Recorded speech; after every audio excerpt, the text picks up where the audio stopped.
லட்டுல வச்சேன் நினைச்சியா தாஸ், நட்டுல வச்சேன் அப்படிங்கிற மாதிரி ஸ்ட்ரேயஸோட ஃபேன்ஸுக்கு வந்து ஆப்பு கிடையாது, ரோஹித் சர்மா ஃபேன்ஸுக்கு ஆப்பு அப்படின்ற மாதிரி ஒரு விஷயம் போயிட்டு இருக்கு.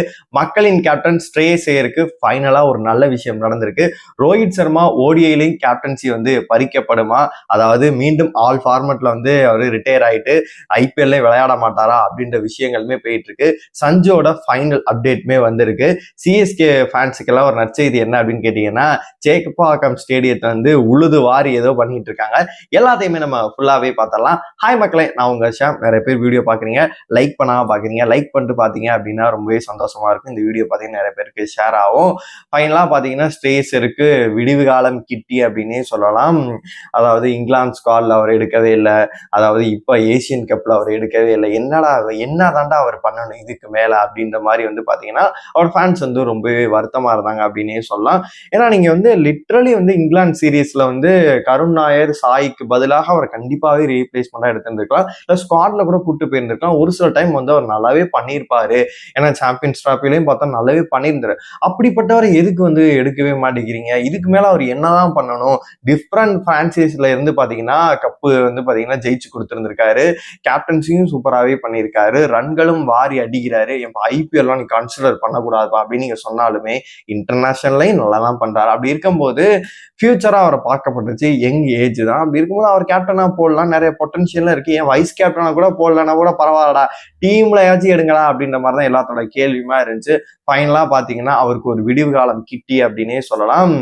ஓடிஐல வந்து பாத்தீங்கன்னா அவரை கேப்டனா போட போறாங்க அப்படின்ற நியூஸ் தான் வந்திருக்கு. அப்ப ரோஹித் சர்மா அப்படின்னு நீங்க கேட்டீங்க அப்படின்னா ஆல்மோஸ்ட் அவருக்கு வந்து 38+ ஆகிறது. அதாவது வேர்ல்டு கப் வந்து ஓடி வேர்ல்டு கப்புக்காக தான் வந்து அவர் காத்திருந்தாரு. அதாவது ரூமர்ஸ் எல்லாம் பரப்பாதீங்க, ஓடி எல்லாம் ரிட்டையர் ஆகவே இல்லை, T20 வேர்ல்டு கப் ஜெயிச்சதோட ரிட்டையர் ஆயிருக்கேன் நானே, என் பங்காளி இவர் விராட் கோலி, அதனால அதாவது ரூமர்ஸ் எல்லாம் பரப்பாதீங்க, நான் வேர்ல்டு கப்புக்காக இன்னொரு ஆயத்த பணியில இருப்பேன் அப்படின்ற மாதிரி சொல்லியிருந்தாரு. அப்ப நம்ம பார்க்கும்போது ஆல்மோஸ்ட் 2027 40+ ஆயிரும்.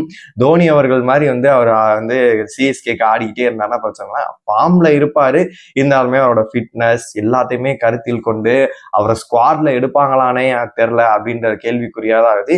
இப்பவே வந்து ஆல்ரெடி காய் வந்து நிறைய காய்கள் நகர்த்த ஆரம்பிச்சிட்டாங்க. இப்போ வந்து சூரியகுமாருக்கு வந்து 34+ ஆயிடுச்சு, அவர் எத்தனை வருஷம் விளையாடுவாரு அப்படின்ற மாதிரி விஷயங்கள்லாம் போக ஆரம்பிச்சிச்சு. அங்க பாத்தீங்கன்னா நம்ம செக் வச்ச மாதிரி T20க்கும் இனிமேல் வந்து இவர் தாண்டா, சுமன் கில் தாண்டா கேப்டன் அப்படின்னு சொல்லிட்டு வைஸ் கேப்டனா கொண்டு வந்து சொருகிருக்காங்க. அது மட்டும் இல்லாம பிளேஸே இல்லாத இடத்துல வந்து சஞ்சுக்கு தானே இந்த இடம், இந்த இடத்துல இவர் எப்படி வந்தாரு, நாங்க வர வைப்போம்டா அப்படின்ற மாதிரி பாத்தீங்கன்னா 1 2 3 இந்த வடிவில் சொல்லுவார்ல, புருஷன் சொன்னா 1 2 3 அப்படிங்கிற மாதிரி அப்படி பண்ண வச்சிருக்காங்க. அதில் ஃபியூச்சரை நோக்கி யோசிக்கிறாங்க. அதை பத்தி நம்மளுக்கு வந்து கருத்துக்கள்லாம் இல்லை, ஒரு சில நல்ல பிளேயர்களை வந்து ஏன் எடுக்க மாட்டேங்கிறீங்க அப்படின்னு சொல்லிட்டு தான் நம்ம எல்லாருமே பேசிட்டு இருக்கோம். அதனால வந்து 2 ஃபார்மெட்ல அவர் தான் கேப்டனா இருக்க போறாரு. நடுவுல இந்த ஓடிஐ மட்டும் இடிக்குது, அதுலயும் போட்டு விடுங்களேன் அப்படின்னு சொன்னாலுமே ஓடிஐ கம்பேர் பண்ணும்போது ஸ்ட்ரேயஸ் ஐயர் நல்லா பண்ணுவாரு அப்படின்னு சொல்லிட்டு அவங்களுக்கு ஏதோ ஒரு பச்சி சொல்லி வச்சு போல இருக்கு. அதனால ஃபியூச்சர்ல வந்து ரோஹித் சர்மாக்கு பதிலாக ஸ்ட்ரேயஸ் ஐயர் தான் வந்து கேப்டன்சி பண்ணுவாரு அப்படின்ற தகவல் தான் இப்போ வந்திருக்கு. நல்ல விஷயம் சொல்லலாம், ஃபியூச்சரை நோக்கியும் இது பண்ணலாம். என்னை பொறுத்த வரைக்கும் நிறைய கமெண்ட்ஸ் நம்ம எதிர்பார்த்தது என்னன்னா, நல்ல ஒரு பொட்டன்ஷியல் உள்ள ஆளு, இப்ப வந்து நீங்க பொட்டன்ஷியலே இல்லாத ஆட்கள் நாங்க தேடணும் கிடைக்கல, அதனாலதான் சுமன் கில்லை கொண்டு போட்டு நாங்க ஃபாரினுக்கு விட்டு போனோன்ற மாதிரி சொன்னீங்க. அப்படி இருக்கும்போது இவருக்கு இப்போ இந்த கொடுத்துருக்கிறது ரொம்பவே சந்தோஷமா இருக்கும் அவரோட ஃபேன்ஸுக்கு அப்படின்னே சொல்லலாம். ஆனா ரோஹித் ஃபேன்ஸுக்கு ஒரு சைடு பாத்தீங்கன்னா ரொம்பவே வருத்தமா இருக்கும். ஏன்னா ஆல்ரெடி அவரை பேட்டிங் பார்த்தே வந்து கிட்டத்தட்ட ஐபிஎல்க்கு அப்புறமேட்டு அவரை பார்க்கவே இல்லை, பிளே ஆஃப்க்கு அப்புறமேட்டு அவங்க வந்தாங்க அப்படியே சென்றார்கள் போயிட்டாங்க. கிட்டத்தட்ட பல மாதங்கள் ஆகுது. அக்டோபர் 19 தான் வந்து ஆஸ்திரேலியா கூட பாத்தீங்கன்னா ஓடிஐ இருக்கு. அந்த மேட்ச்லயே வந்து ஸ்ட்ரேயஸ் மாத்தப்படலாமா அப்படின்ற ஒரு கொஸ்டினுமே போயிட்டு இருக்கு. அதை நம்ம பொறுத்து இருந்தா பார்க்கணும். இது ரோஹித் ஃபேன்ஸ்க்கு வந்து ரொம்பவே வருத்தம் அளிக்கும்.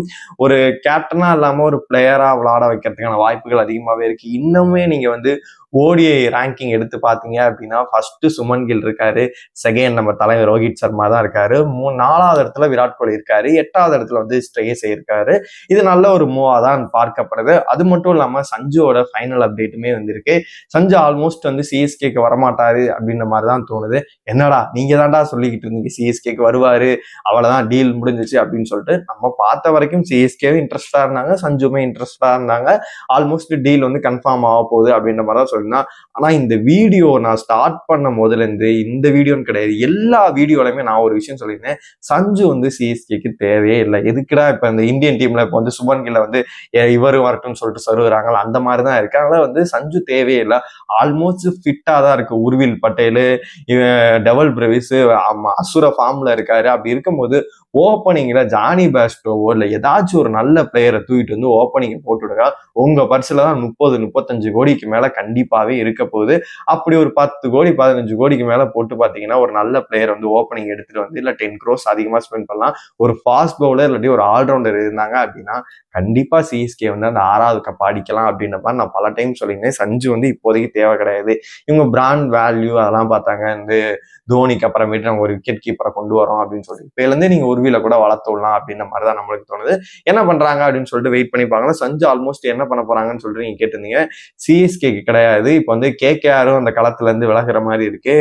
நம்ம மும்பை தான் அதுல இருக்காங்க. மும்பை ஏன் களத்துல இறங்குறாங்க அப்படின்னா, இப்ப வந்து கேப்டன்சில இருந்து பாத்தீங்கன்னா ஹர்திக் பாண்டியா கொடுத்தாங்க. அந்த எந்த அளவு ஃபேன்ஸ் வந்து ஹேர்ட்டை சம்பாதிச்சாங்கன்னு தெரியும். ஓரளவு வந்து அதுக்கப்புறம் வேர்ல்டு கப்புக்கு அப்புறமேட்டு ஹர்திக் பாண்டியாவெல்லாம் கொண்டாட ஆரம்பிச்சிட்டாங்க. அப்படியே ஒரு பிளேயரா வந்து டீமுக்கு ஆடிட்டு இருக்காரு.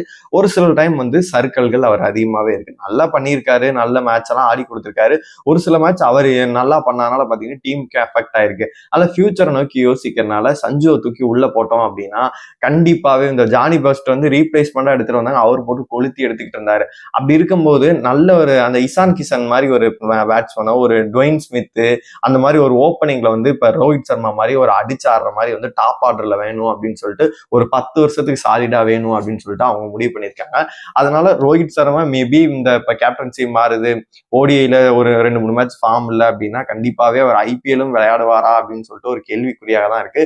அதனால சஞ்சு இறங்குறதுக்கான வாய்ப்பு ரொம்பவே அதிகமா இருக்கு அப்படின்ற மாதிரி தான் சொல்லப்படுது. அது மட்டும் இல்லாம சிஎஸ்கே ஃபேன்ஸ்க்கு ஒரு நற்செய்தி என்ன அப்படின்னா, பிச்சு சரியில்லை, அதனாலதான் நாங்க வந்து இந்த சீசன் தோத்துட்டோம், ஸ்பின் பிச்சா இருந்தது, பிச்சு மாறிடுச்சுடா அப்படின்ற மாதிரிலாம் நீங்க சொல்லிக்கிட்டு இருந்தீங்க.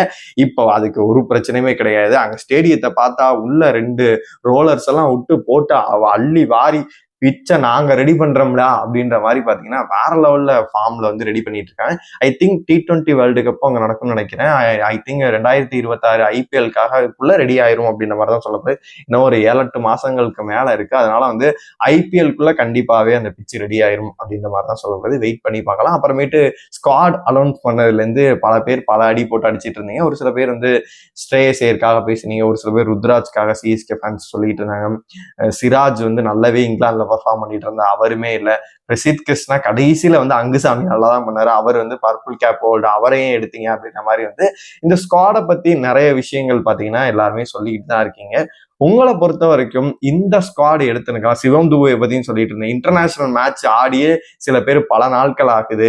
இப்ப இங்கிலாந்து சீரீஸ்ல ஆடினவங்க இப்ப பல பேர் இதுல இல்ல, இது என்ன ஒரு ஸ்குவாடு அப்படின்ற மாதிரி சொல்லிட்டு இருக்கேன். உங்களை பொறுத்த வரைக்கும் இந்த ஸ்குவாடோட வந்து ஏசியன் கப் போயிருக்கலாம் அப்படின்னு நினைக்கக்கூடிய ஸ்குவாடை வந்து மறக்காம கமெண்ட் பாக்ஸ் சொல்லுங்க.